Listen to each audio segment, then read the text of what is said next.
Yo, welcome back to the channel. So today I'm going to be showing you how to put together a Halo RC Cali. That's my naked cinewhoop frame. So 4-inch monoplate with prop protection. It's quite a tricky little build, to be honest. Everything's very compact. The props are really close together, so there's not a lot of room to be messing around and adding unnecessary parts. But yeah, I'm going to take you through stage by stage how I build my bind and fly Calis, so you can see all the parts that I use and how I put them together on this. Hopefully this is going to help you build a really nice clean setup. It's not going to have any issues. Yeah, without further ado, let's get into it. Laters. Okay, so today we're going to be putting together this Halo RC Cali, and as you can see it uses a monoplate design, so all four arms and the whole main structure of the frame consists of this one piece of carbon fibre. As you can see, it's got these press nuts already pre-fitted. These ones in the middle here are for your stack, so if you want to use a 20 by 20 stack instead, you can just remove these by putting a bolt in and pulling them out, and then putting them in there and tightening a bolt up from the other side, and it will just pull them into that hole. Then you can run a nice 20 by 20 stack in the middle. For this build and for the Cali bind and fly, I use 30 by 30 stacks. I use the Rush stack. The Rush Blade Sport 50 amp ESC and the F7 digital flight controller. I've built quite a few drones with these now, and they're the easiest to work with, the nicest build quality. Not had any of them fail on me, and yeah, really nice quality ESC, so it's perfect for a build for carrying a cinema camera. I've got a lot of trust in this flight stack. First thing to do is to fit these 20mm M3 bolts. These are going to be for your stack. So now with the 4 stack bolts in place, you can go ahead and fit the 4-in-1 ESC. The front has a curved bit here, and the back has more of a square cutout. So send the LiPo pads to the back. So now that our 4-in-1 ESC is fitted, we can fit our motors. For a 4-inch cinewhoop, I have found that the T-motor F60 is a 2207.5 motor, so it's a little bit bigger than the 2207, and it's really efficient. It's got up until using this, I was using 2208 motors. With the props that we're using, this motor works really well and produces just as much power as the 2208 motors I was using, but a lot more efficiently. So you get longer flight times, and efficiency is probably the main area that you would want to concentrate on this, because there's no getting around the fact that it's quite slightly underpowered. It's a whoop, so efficiency is where you want to focus your efforts. And yeah, the F60 2207.5, 1950 kV is more than enough. You could even use a slight throttle cap with that, but yeah, we're not going to be. Seems to work really well with the 4-inch setup and the props and the weight that we're going to be carrying. So yeah, T-motor F60. The monoplate of the Cali is 4mm thick carbon, which is a bit different to what motor manufacturers expect you to use. So you may find that the bolts with the motors don't work, they're going to be too long. I recommend using 6mm button bolts for the motors. Right, now that we have the motor fitted to the frame, you're just going to take the motor wires and run them along this piece of carbon like so, keeping them all in line obviously, and running them towards the pads that they're going to connect to there. So just run the cable like so. And what I like to do is take a little bit of insulation tape, and that holds the cable perfectly in place while you work out the length of wires and trim these off. So just bend the motor cable over to the arm.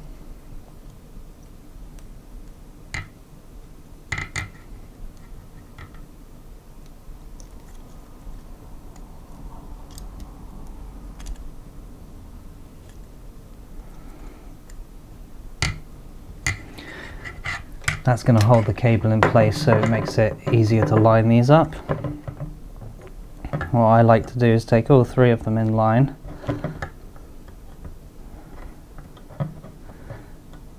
then take the first one,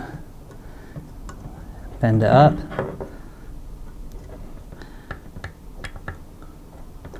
take the second one and bend it up, take the third one and bend it up.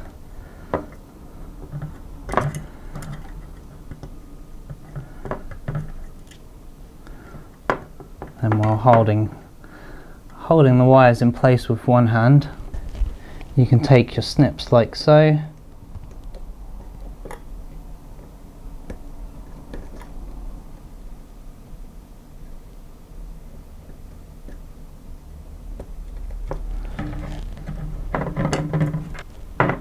and trim all your motor wires to suit. You might want to, obviously, if you want to take off a little bit first and then go back in and trim them down. Like you can see there, that middle ones are still a little bit long, so I can just trim that back a bit.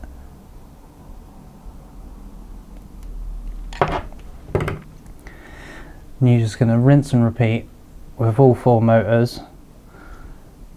Trim off the silicone, tin them all up, tin up all your ESC and solder up all your motors. Okay, so now we've got the four motors fitted and they've got the wires routed and secured using the electrical tape, and we've got them all soldered up to the 4-in-1 ESC. So all that's all nice and neat and finished. I then went on and fitted the XT60 lead, which sends the XT60 up out the back here. Well, the top at the back.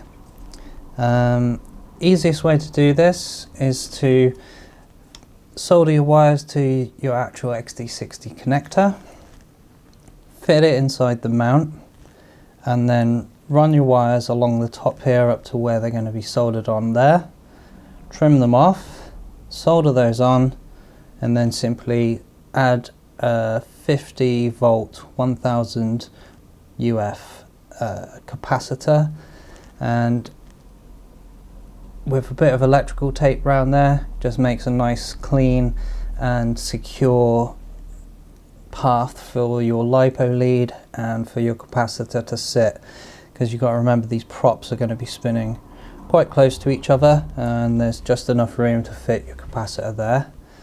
So I've gone ahead and soldered that up to the LiPo lead.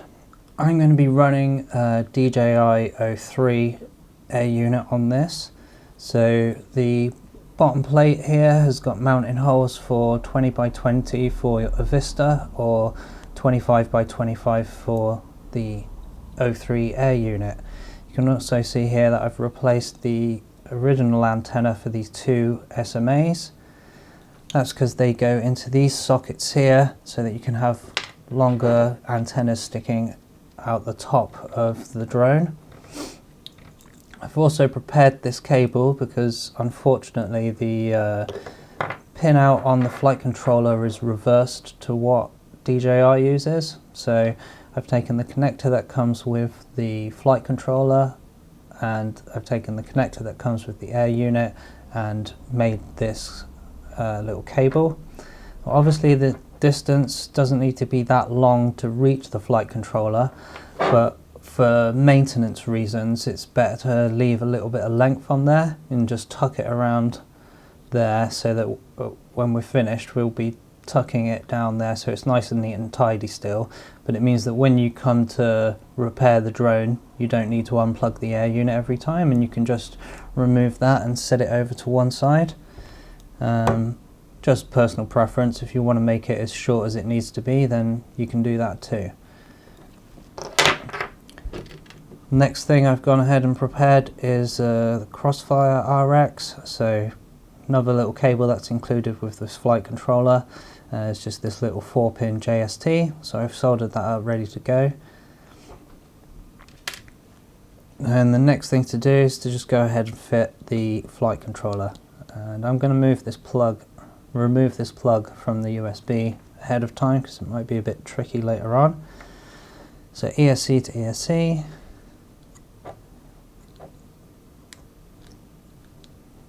It's going to slide on like so. We'll fit the nuts towards the end. I'm going to be running my RX on there and fitting it to there. And then the air unit is going to plug into here. Then of course we've got the ESC cable.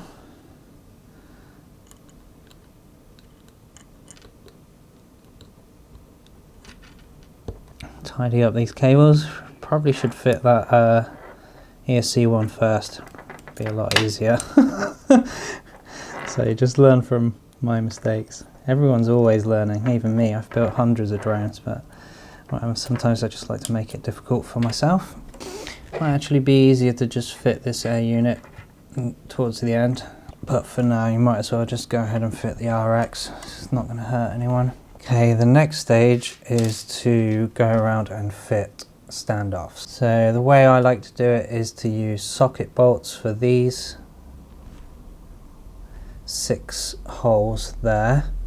It should be 12mm socket bolts for those 6 holes there, and then I use 10mm button bolts for all the outside ones.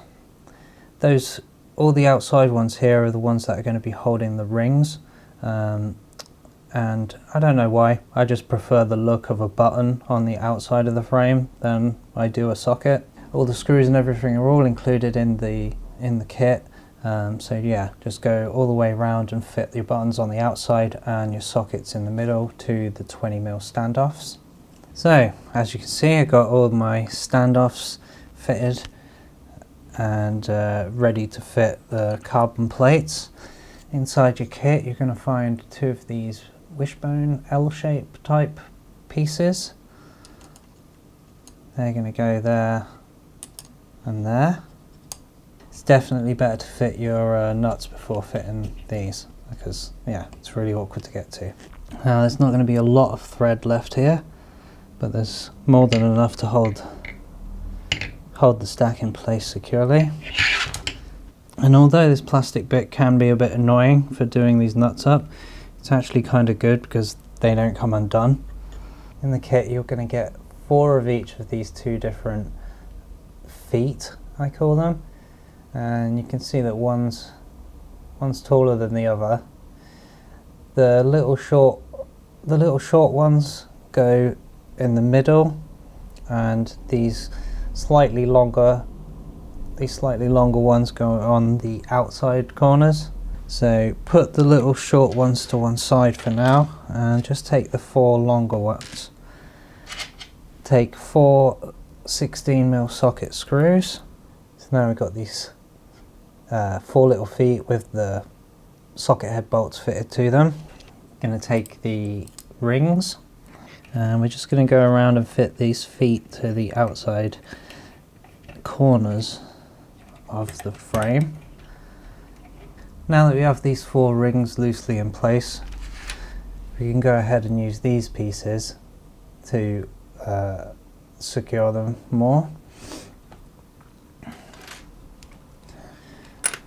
So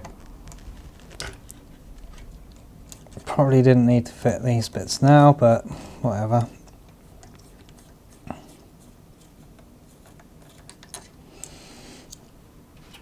It's actually supposed to go like this.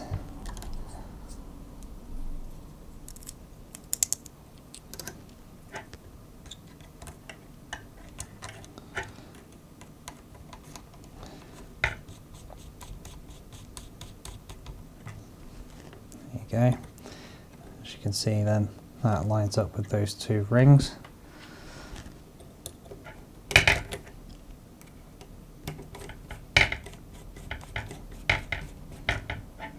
Then just going to go ahead and fit the one on the other side as well.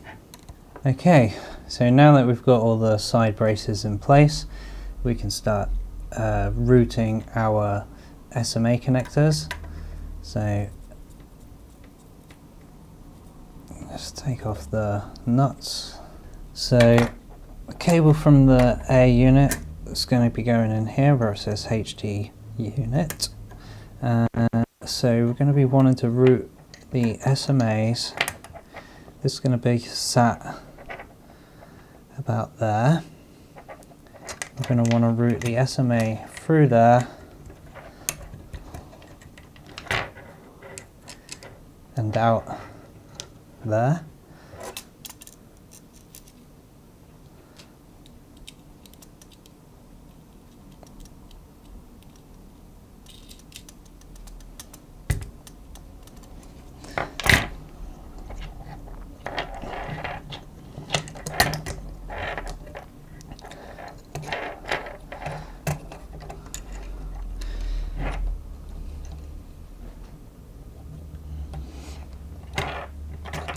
What you could also do is actually go through that side first.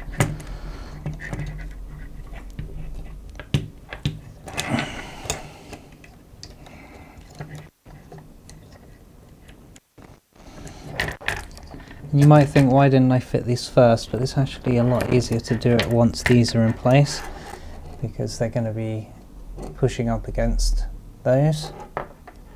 So it's perfect for routing the SMAs. Yeah, so you want it to go underneath, but you want to go this side of the standoff and then through, because it keeps that SMA cable routed out of the way. So now the SMAs are there, we might as well just go and connect that now. So now, as you can see, we've got the air unit plugged in, we've got the SMA cables routed and going through out the other side. We've got our RX wired up there, but we need to fit the antenna for that now. Okay, so TBS in their infinite wisdom just like to keep randomly changing the length of the coax used on their antennas, which, yeah, God knows why they do that, but they do. Now, the old way of routing this cable doesn't seem to work too well. So the whole idea is to just try and get the cable along the carbon, and we'll just use a zip tie to stop it from going into the props. It's going to be a TPU mount here that holds it just above the frame, and in my testing for range, etc. and penetration, running the antenna there is fine.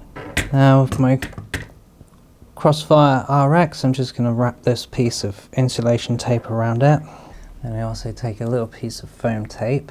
Now, you don't want to just rely on that, so get a little zip tie around it as well. Okay, so next up we're going to be fitting these middle plates to the bottom plate using these spacers. So now's the time to bunch up this cable a little bit neater.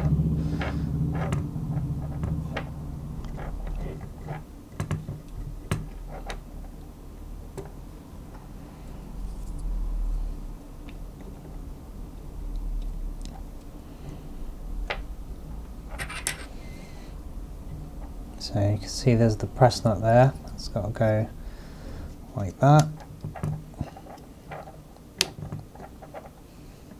And you're just going to take this 14mm socket bolt,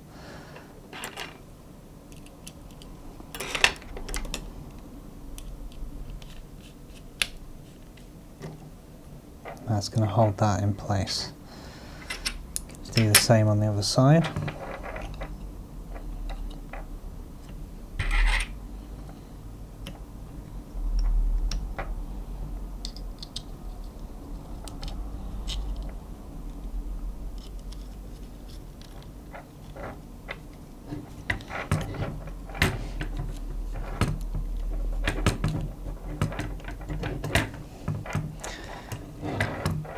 So then you have a piece like that.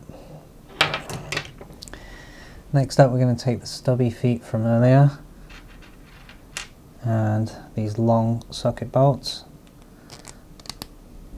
and with everything tucked away nicely inside, they're going to go through there like that. So you just want to be looking and make sure you don't get the wires pinched in there. But you can turn this, as you can see, and make sure your wishbones are lined up. If everything's lined up properly, these will just drop in really easily. Okay, so we're really getting there now. See that now we've got that bottom plate fitted to the middle plates and all secured through the stack, through the center standoff, sorry. Obviously I've got this camera dangling around still, but I find it easier to just pop out these two bolts, take out the standoffs, fit the camera to the TPU, and then fit the whole thing back in. Once I've fitted that in there, I'm just going to route this camera cable, which is quite hard to show you. I'm going to route this camera cable along the plate, probably the top plate. Bit of electrical tape there just to secure it in place and stop it from going into the props. And just going to tidy up the cables so that they're all running nice and neatly. They're not pinched anywhere, and secure them all in place with a little zip tie around the standoff there to hold the camera cable, and as I said, the insulation tape to hold it in place on the top plate. And then I'm going to be ready for testing.